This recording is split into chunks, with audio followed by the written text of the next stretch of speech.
साताऱ्यात संभाजी ब्रिगेडने ज्येष्ठ साहित्यिक विश्वास पाटील यांच्या कादंबरीतील छत्रपती संभाजी महाराजांविरोधी शब्दावर तीव्र नाराजी व्यक्त केली। पाटील यांनी स्पष्ट केले की कादंबरी सन 2006 मध्ये प्रकाशित झाली असून 2 ते 3 पिढ्यांनी ती वाचलेली आहे।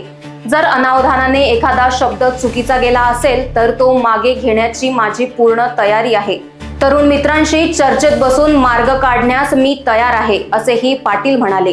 त्यांच्या या भूमिकेमुळे वादावर शांततापूर्ण तोडगा निघण्याची शक्यता वर्तवली जात आहे। शुभारंभ नेटका झालेला आहे, ध्वजारोहण झालेलं आहे। साहित्य संमेलनाच्या विविध कट्ट्यांचं, मग कवी कट्टा असेल, चित्रकट्टा असेल, प्रसिद्धी कट्टा असेल, यांची उद्घाटन झालेली आहेत आणि तालुक्यातून मशाली आलेले आहेत साहित्य संमेलनाचं स्वागत करण्यासाठी।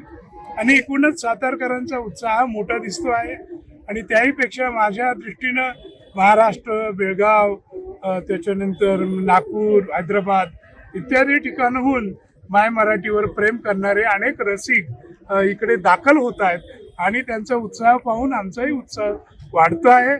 आणि नक्कीच येत्या 4 दिवसामध्ये माय मराठी, तिचं अस्तित्व, भवितव्य याच्यावर योग्य ते मंथन होईल आणि साताऱ्याहून लोक परतताना काहीतरी वेगळा विचार आणि वेगळ्या सुगंधाची फुलं घेऊन जातील अशी मला अपेक्षा आहे। Bureau report, Lokvahini media, Satara.